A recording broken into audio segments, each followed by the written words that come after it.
একটু কালেমা জিকির লা ইলাহা ইল্লাল্লাহ।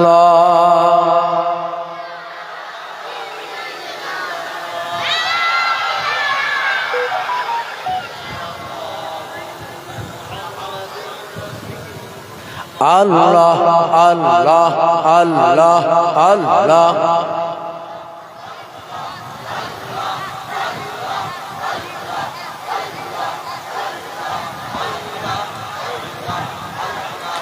আল্লাহ আল্লাহ আল্লাহ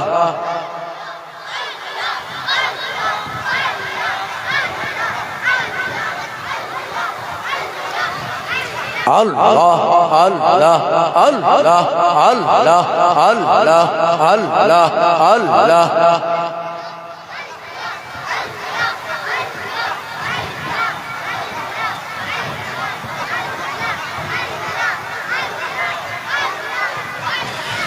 খোদা তোমার কাছে জানাই আমার মনের কথা।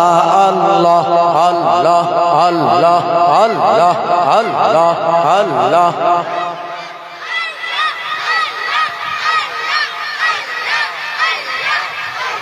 গোপনে মনে মনে তোমার কাছে জানাই মোদের কথা। মাশাআল্লাহ আল্লাহ আল্লাহ আল্লাহ আল্লাহ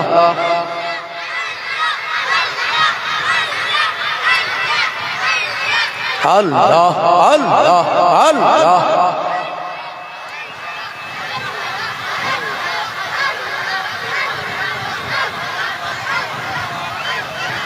দয়ার নবীর ওসিলাতে দোয়া তুমি কবুল করো। আল্লাহ আল্লাহ আল্লাহ আল্লাহ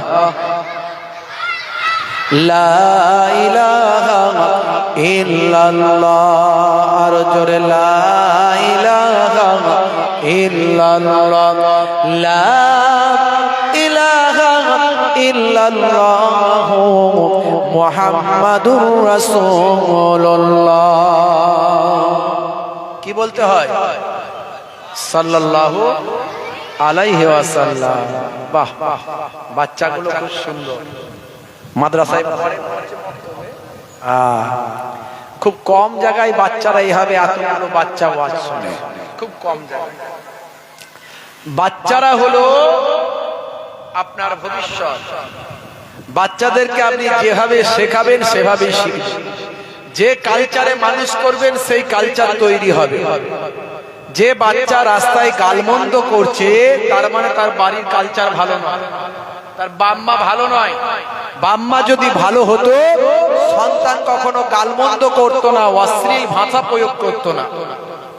আর যে বাচ্চা দেখবেন সৌজন্য বিনিময় করছে, ভদ্র ভাষায় কথা বলছে, রুচিশীল কথা বলছে, মানুষকে সম্মান করছে, রেসপেক্ট করছে, বোঝা যায় সেই বাড়ির গার্জেন ভালো।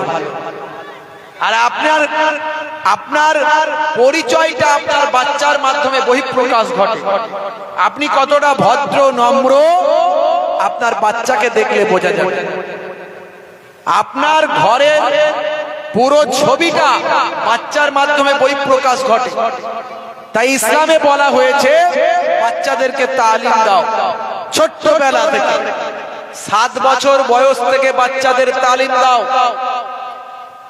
বাচ্চাকে 7 বছর বয়স থেকে মসজিদে নিয়ে যাও, নামাজের শেষ কাতারে দাঁড় করিয়ে দাও, এক ধারে দাঁড় করিয়ে দাও।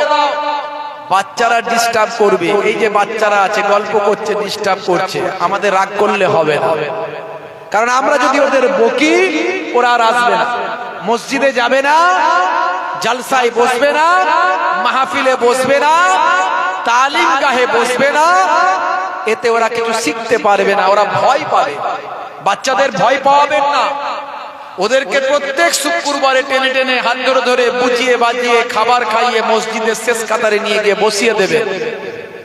ওরা কিছু শিক্ষা পাবে, তালিম পাবে, ওরা নামাজি হবে। ওই ছেলেটা আপনি মারা গেলে আপনার জন্য চোখের পানি ফেলে কাঁদবে, আপনার জন্য ইস্তেগফার করবে, মোনাজাত করবে, দান করবে, খয়রাত করবে, জুম্মার দিনে জুম্মার নামাজ পড়ে আপনি বাপ মা আপনার কবরের ধারে গিয়ে চোখের পানি ফেলে দোয়া চাইবে, আমার আল্লাহ ওই রকম নেক সন্তানের ওসিলায় বাপ মায়ের কবরটাকে গোলাপ ফুলের বাগান বানিয়ে দেবে।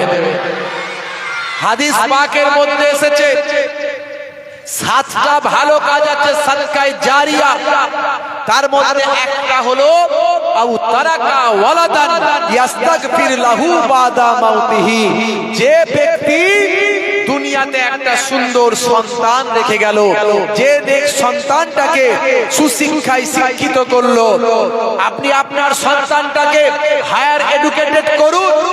আপনার সন্তানের যদি মেধা থাকে, মেরিট থাকে, ক্যাচিং পাওয়ার থাকে, আপনি সেই সন্তানটাকে এসডিও বিডিও করুন, আইএস আইপিএস করুন, ডক্টর করুন, ইঞ্জিনিয়ার করুন, ইসলামে কোনো বাধা নাই, হায়ার এডুকেটেড করুন। কিন্তু সন্তানটাকে ছোট্টবেলায় একটু ইমাম সাহেবের কাছে পাঠাবেন, একটু মক্তবে পাঠাবেন, মাদ্রাসায় পাঠাবেন, তাহলে কি হবে? সঠিক ইসলামটা বুঝবে। আজকে নীতি শিক্ষার বড্ড অভাব। আগে বই পুস্তকে কিছু নীতি শিক্ষা পাওয়া যেত, এখন নীতি শিক্ষা নাই, বই পুস্তকে নীতি শিক্ষা উঠে গেছে। ইসলামিক নীতি শিক্ষা যদি আপনার সন্তানের মধ্যে না থাকে, সে বাপকে বাপ বলে মর্যাদা দেবে না, মাকে মা বলে সম্মান করবে না, পেচ্ছাপ করে পবিত্র হতে হয় জানে না, ভাই আমার সে গুরুজনদের সম্মান করতে হয় জানে না, ছোটদের স্নেহ বড়দের শ্রদ্ধা করতে হয় জানে না।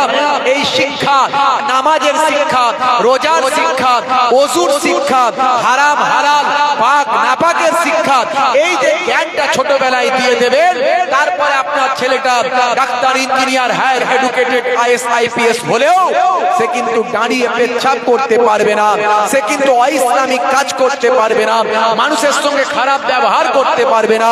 ওই ছেলেটার কারণে আপনি বাপ মা কবরে পড়ে পড়ে সওয়াব পাবেন।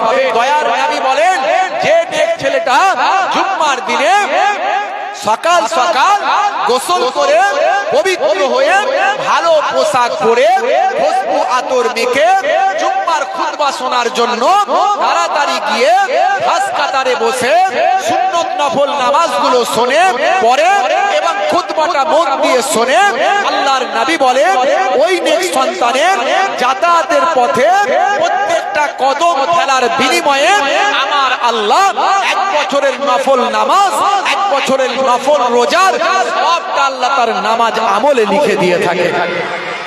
আর যখন ওই ছেলেটা জুম্মার নামাজ পড়ে সুন্নত নফল নামাজগুলো সব কমপ্লিট করে বাপ মায়ের কবরটা জিয়ারত করে, আমার আল্লাহ ওই সন্তানকে নেক সন্তান বলে ঘোষণা করে দেয়। তাহলে এই বাচ্চাদের তালিম দেওয়ার দরকার আছে। খুব ভালো লাগছে আজকে যে এতগুলো বাচ্চা সামনে বসে আছে। এরা একটু ডিস্টার্ব করবে, তবে আপনাদের এখানকার বাচ্চাগুলো খুব ভালো, এরা শান্তভাবে বসে আছে। অন্যান্য জায়গায় বাচ্চারা খুব হইচই করে, এরা করে না, সব ভালো। কি তোমরা সব ভালো তো? হইচই করো না তো? ওরা করে না। মাশাআল্লাহ।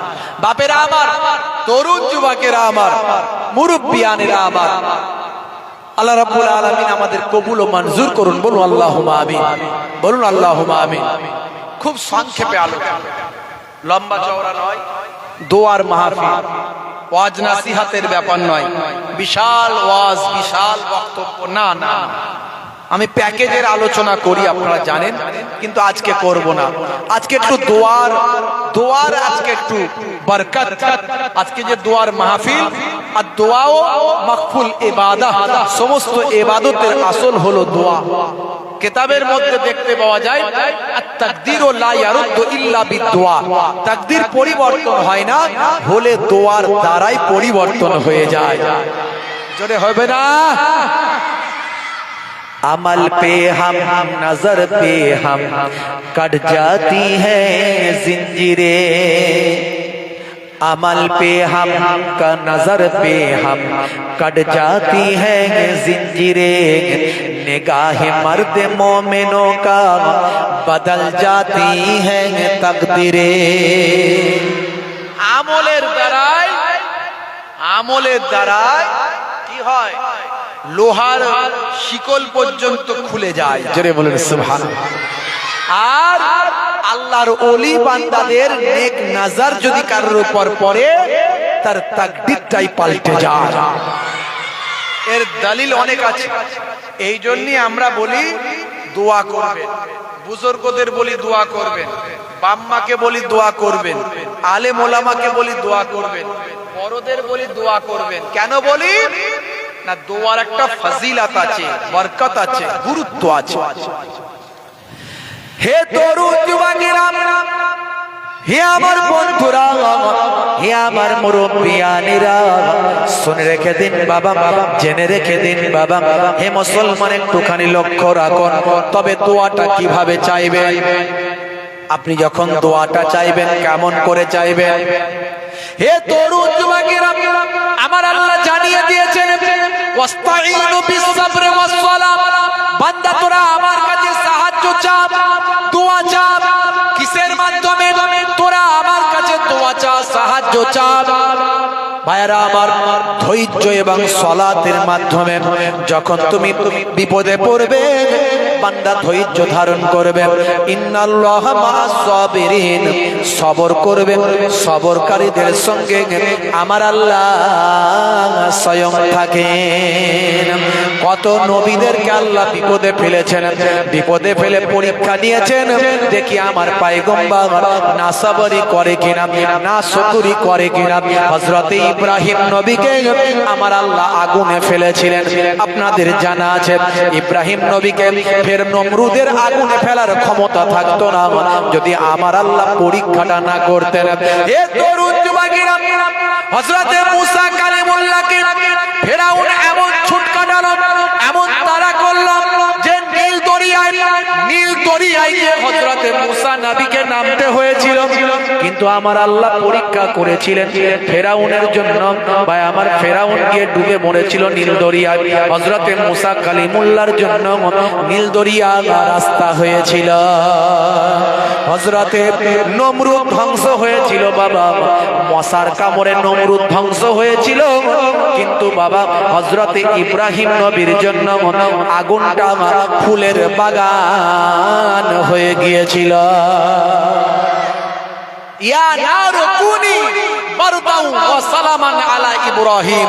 হে আল্লাহ, আল্লাহ রাব্বুল আলামিন বললেন, হে আগুন, তুমি আমার ইব্রাহিমের জন্য ফুলের বাগান, শান্ত শীতল হয়ে যাও। আগুনটা হয়ে গেল শান্তদায়ক, শান্তিদায়ক, আরামদায়ক আগুন হয়ে গেল। ইব্রাহিম নবী যখন হেঁটে হেঁটে বেরিয়ে আসছেন, সবাই দেখে মাথা খারাপ। এটা আল্লাহ রাব্বুল আলামিনের খাস একটা কুদরত, একটা মহিমা। বন্ধুরা আমার, তরুণ যুবকেরা আমার, তাহলে আপনি যখন বিপদে পড়বেন, আল্লাহর নিকট সাহায্য প্রার্থনা করবেন কিসের দ্বারাই? নামাজের দ্বারাই। দোয়া চাইবেন আপনি কিসের মাধ্যমে? নামাজের মাধ্যমে। হে তরুণ যুবকেরা, হে আমার বন্ধুরা, কারণ নামাজটা হলো সবচেয়ে বড় আমল। নামাজ হলো সবচেয়ে বড় আমল। হে যুবকেরা, ভালো করে শুনুন, আফজালুল ইবাদাতে ইবাদাতুস সালাত। সমস্ত ইবাদত সমূহের মধ্যে সবচেয়ে বড় ইবাদত হলো নামাজ। সেই নামাজের মধ্যে দিয়ে আপনাকে দোয়া চাইতে হবে। কিন্তু দুর্ভাগ্য, মুসলমানের একটা বড় অংশ তারা মসজিদে নামাজটা তারা পড়ে না, জামাতে তারা নামাজটা আদা করে না। হে তরুণ যুবকেরা, আমার আল্লাহ কোরআন মাজিদে বললেন, ওয়াকিমুস সালাত ওয়া আতুজ যাকাত ওয়া আরকাউ মা'আর রাকিন। তোমরা সালাতটা আদায় করো, যাকাতটা প্রদান করো, নামাজটা আদায় করো, নামাজটা আদায় করো, প্রতিষ্ঠা করো, যাকাতটা সঠিকভাবে বন্টন করো, তোমাদের যে যাকাতটা পড়ছে সঠিকভাবে প্রদান করো। আর রুকুকারীদের সঙ্গে রুকুটা করো, অর্থাৎ রুকুকারীদের সঙ্গে বলতে জামাতে গিয়ে মসজিদে নামাজ পড়ো। অনেকেই কিন্তু নামাজ পড়ছে না। আমি যখন এলাম দেখলাম অনেক যুবকেরা ঘোরাফেরা করছে, অথচ মসজিদে নামাজ হচ্ছে। আমি মুসাফির, আমার জন্য জুম্মা জামাত ছাড় আছে। আমার জন্য, মুসাফিরের জন্য মাসালা আলাদা, আপনারা জানেন। মুসাফির যখন সফরে যাবে তখন যদি সে ইচ্ছা করে রোজাও ছাড়তে পারে, পরে এসে সে রোজা রাখতে পারে। আমার ইসলাম সহজ, ইসলামে কঠোরতা নয়। ইসলাম অবস্থার পরিপ্রেক্ষিতে মানুষের সুবিধার্থে বিভিন্ন রকম মাসালা দিয়েছে, ব্যাখ্যা দিয়েছে। আমি মুসাফির, আমার জন্য জুম্মা জামাত ছাড় আছে, আমি আলাদা নামাজ পড়ে এসেছি। কিন্তু আপনার জন্য জুম্মা জামাত ছাড় নাই, আপনাকে জামাতে গিয়ে নামাজ পড়তে হবে। যদি কেউ ইচ্ছাকৃতভাবে নামাজ ছেড়ে দেয় তার জন্য 14টা শাস্তি, তার জন্য 14টা শাস্তি। এই কচিরা, কোন শাস্তি বলো? যদি ইচ্ছাকৃতভাবে যদি কেউ নামাজ ছেড়ে দেয় তার জন্য 14টা শাস্তি। দুনিয়াতে হবে 5টা। কটা বললাম? 5টা দুনিয়াতে, মনে থাকবে তো? তার মধ্যে 1 নাম্বার কি?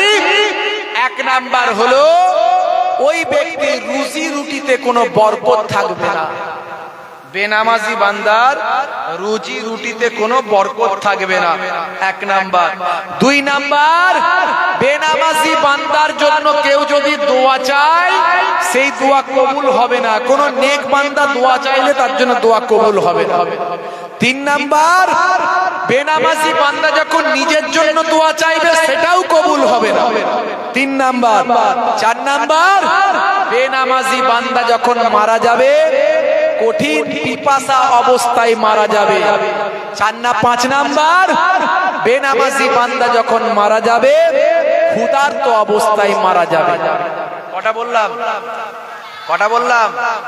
টোটাল শাস্তি কটা? টোটাল সব মিলিয়ে কতগুলো শাস্তি হবে? জোরে বলো। 14টা। 5টা কি কি বললাম মনে থাকবে?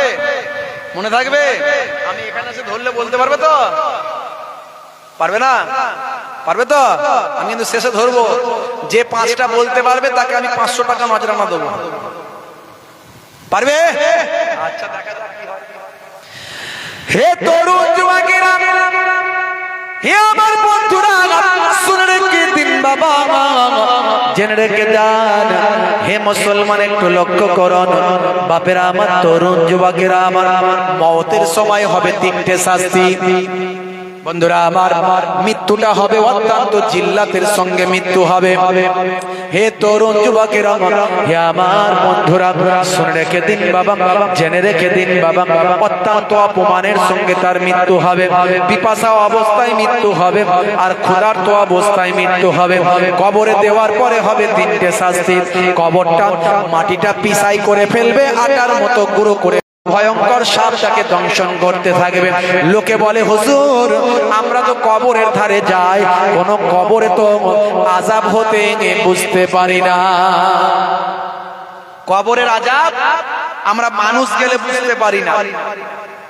পশু পাখি যেগুলো থাকে কবরে, যখন গরু বাঁধা থাকে বা কবরের ধারে কোন জীব জন্তু থাকে, তারা দেখবেন বুঝতে পারে, তারা অনুভব করতে পারে অল্প অল্প। মানুষ কিন্তু অনুভব করতে পারে না। বন্ধুরা আমার, যদি বলেন কেমন শাস্তি হয়, আপনি মাঝে মাঝে স্বপ্নে বিভিন্ন রকম জিনিস দেখেছেন। স্বপ্নের মধ্যে কেউ দেখছে মারা গেছে, স্বপ্নের মধ্যে কেউ দেখছে আগুনে পুড়ে গেছে, স্বপ্নের মধ্যে কেউ দেখছে অ্যাক্সিডেন্ট হয়েছে, স্বপ্নের মধ্যে কেউ দেখছে বড় বিপদে পড়েছে। আচ্ছা বলুন তো, সেই ব্যক্তি ছাড়া আর কি কেউ অনুভব করতে পারে? যারা বলেন পারে। কবরের আযাবটা ঠিক এরকমই হবে। যে কবরে আছে সেই অনুভব করবে, পৃথিবীর কোনো মানুষ অনুভব করতে পারবে না। হে তরুণ যুবকেরা, হে আমার বন্ধুরা, শুনে রেখে দিন বাবা, জেনে রেখে দেন। হে মুসলমান, কিয়ামতের দিনে হবে 3টে শাস্তি। কিয়ামতের দিনে হবে 3টে শাস্তি। 1 নাম্বার হলো আল্লাহ রাব্বুল আলামিন তার দিকে রহমতের দৃষ্টিতে তাকাবেন না। সারা কুল কায়নাতের যত ঈমানদার আমলওয়ালা নামাজি মানুষ, তারা আল্লাহর সঙ্গে দিদার পাবেন। আল্লাহ রাব্বুল আলামিন তাদের দিকে রহমতের দৃষ্টিতে তাকাবেন। একমাত্র বেনামাজি বান্দার দিকে আমার আল্লাহ রহমতের দৃষ্টিতে তাকাবেন না। এটা হলো এক নাম্বার। দুই নাম্বার হলো আমল নামাটা ডান হাতে দেওয়া হবে না, কারণ তার গোনার আমল নামাটা পেছন দিক থেকে ঘুরিয়ে বাম হাতে দেওয়া হবে। সারা হাসরবাসীদের কাছে সে অপমানিত হবে, লাঞ্ছিত হবে, লজ্জিত হবে। দুই নাম্বার শাস্তি। আর তিন নাম্বার শাস্তি হলো, হে তরুণ যুবকেরা, হে আমার মুরব্বিয়ানেরা, হাসরবাসীদের সামনে ওই বেনামাজি বান্দাকে টানতে টানতে ফারিস্তা জাহান্নামের আগুনে নিক্ষেপ করে দেবে। এই তিনটে শাস্তি হাসরের দিনে, কিয়ামতের দিনে হবে। এই টোটাল 14টা শাস্তি বেনামাজি বান্দার কপালে আল্লাহ লিখে দিয়েছে। নামাজ ছেড়ে দেবেন না, যতই কষ্ট হোক। আরামে বসে বসে হাওয়া খাচ্ছে, নামাজ পড়ে না, মসজিদে নামাজ হচ্ছে, আছে না নাই? কত ছেলেরা ইয়ং ছেলেদের দেখলাম নামাজ পড়ে না। ভালো ছেলেগুলো, ভালো মন, ভালো, অনেক ভালো ভালো কাজ করে।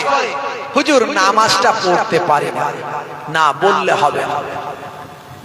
নানাজান ছোট হুজুর পীর কেবলা রাহমাতুল্লাহ আলাইহি বলতেন, বাবা এই নামাজের কথা বলতে গিয়ে বলতেন, বাবা কি দিয়ে বোঝাবো?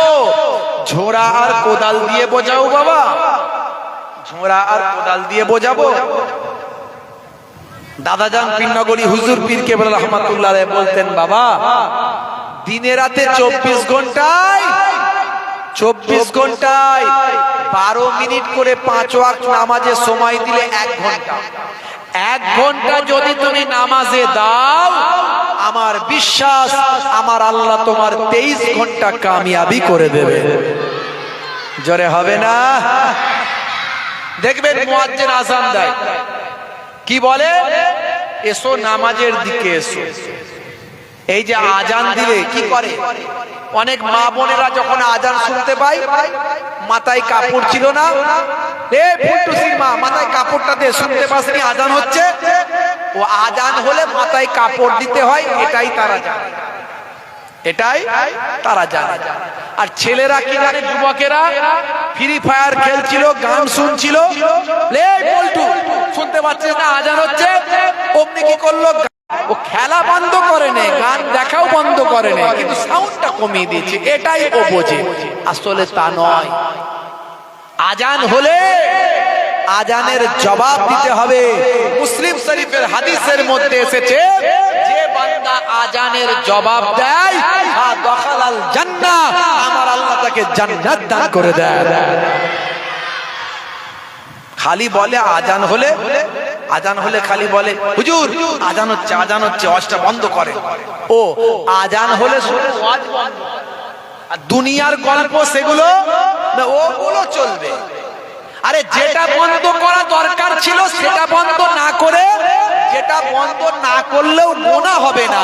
এই যে ওয়াজ হচ্ছে, কোরআন হাদিসের কথা হচ্ছে, এখন আজান হলে যদি আমি বন্ধ না করি গুনাহ হবে না, কিন্তু দুনিয়ার কথা বলতে গেলে গুনাহ হবে। অথচ উল্টোটা আমরা বলি। ভালো করে বুঝো, আজান হলে মেয়েরা মাথায় কাপড় দিল, ছেলেরা গানের সাউন্ড কমিয়ে দিল, এটাই বোঝে না। আজানের জবাব দাও। কি জবাব? Very simple answer, very simple answer, একেবারে সহজ উত্তর। কি কি জবাব? আজকে ভালো করে শুনে রেখে দেন, আজানের জবাবটা দেবেন।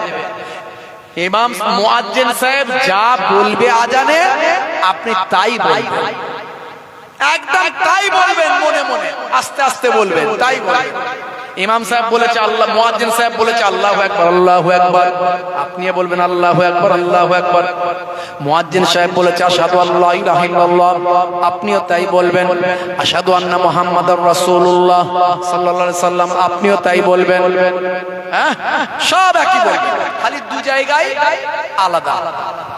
কোথায়? হাইয়া আলাস সালাহ,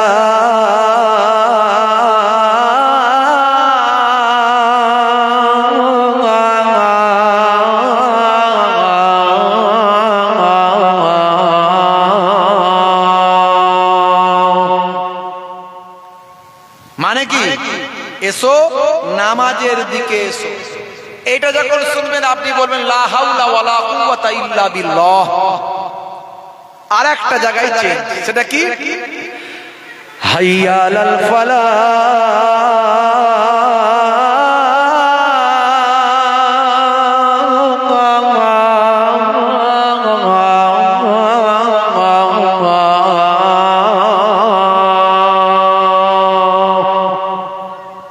আবার আপনি বলবেন লা হাওলা ওয়ালা কুওয়াতা ইল্লা বিল্লাহ। আবার ইমাম সাহেব মুয়াজ্জিন সাহেব বলবে আল্লাহু আকবার আল্লাহু আকবার, আপনি তাই বলবেন। লা ইলাহা ইল্লাল্লাহ, আপনি তাই বলবেন।